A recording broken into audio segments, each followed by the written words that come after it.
Chewing gum চাবানোর পাশাপাশি জাকের আলী অনেকের উচিত চশমা ব্যবহার করা, কারণ তিনি আসলে বল চোখে দেখেন না। 18 বল উইকেটে থেকেছেন, 17 রান করেছেন এবং বেশিরভাগ ক্ষেত্রেই তিনি আসলে বল ব্যাটে লাগাতে পারেননি।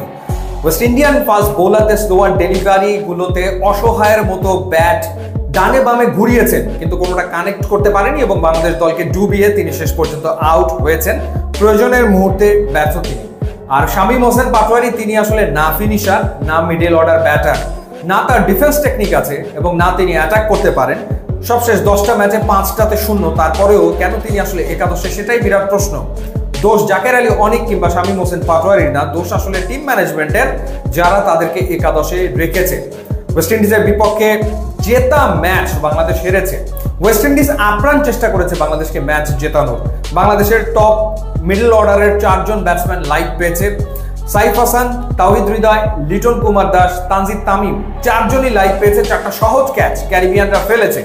তারপরেও বাংলাদেশ আসলে ম্যাচ জিততে ব্যর্থ হয়েছে। শেষ 10 ওভারে বাংলাদেশের রিকোয়ার্ড রান রেট ছিল 8.5, হাতে আছে 8 উইকেট এবং শেষ 5 ওভারে বাংলাদেশের দরকার 50 রান, হাতে আছে 7 উইকেট। সেই ম্যাচ বাংলাদেশ জিততে পারেনি, সেই ম্যাচ বাংলাদেশ হেরেছে 14 রানে এবং ওয়েস্ট ইন্ডিজের বিপক্ষে টি20 সিরিজ খুইয়েছে। বাংলাদেশের বোলাররা চাইলে একটা আন্দোলন করতে পারে এবং তারা আসলে বিসিবির কাছে দাবি তুলতে পারে যে এই ব্যাটসম্যানদের সাথে, এই ব্যাটারদের সাথে, এই ব্যাটিং লাইন আপের সাথে তারা আসলে ক্রিকেট খেলবে না, কারণ তারা একের পর এক ম্যাচে জয়ের পরিস্থিতি, জয়ের সম্ভাবনা তৈরি করে দেবে এবং সেই সম্ভাবনাকে ধুলোয় মিশিয়ে দেবে বাংলাদেশের ব্যাটাররা, যেন তারা প্রতিজ্ঞাই করেছে। অথচ বোলিংয়ে কি দুর্দান্ত কামব্যাক ছিল। যখন ওয়েস্ট ইন্ডিজ শুরু করেছিল, প্রথম 10 ওভারে 94 রান তুলেছে, 1 উইকেট হারিয়েছে।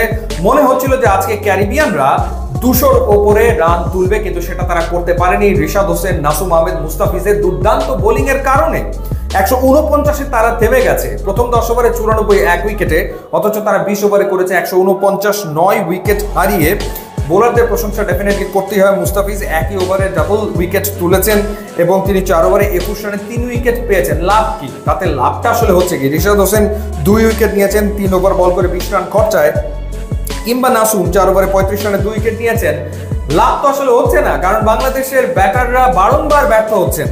তাওহিদ হৃদয় কোন অ্যাপ্রোচে কি ব্যাটিং তিনি আসলে করছেন, এর ব্যাখ্যা আসলে কি? তাওহিদ হৃদয় 14 বলে 12 রান, জাকের আলী অনেক 18 বলে 17 রান। একজনের স্ট্রাইক রেট 85.71, আর একজনের 94.44। শামীম হোসেন পাটোয়ারি 2 বলে 1 রান করে আউট।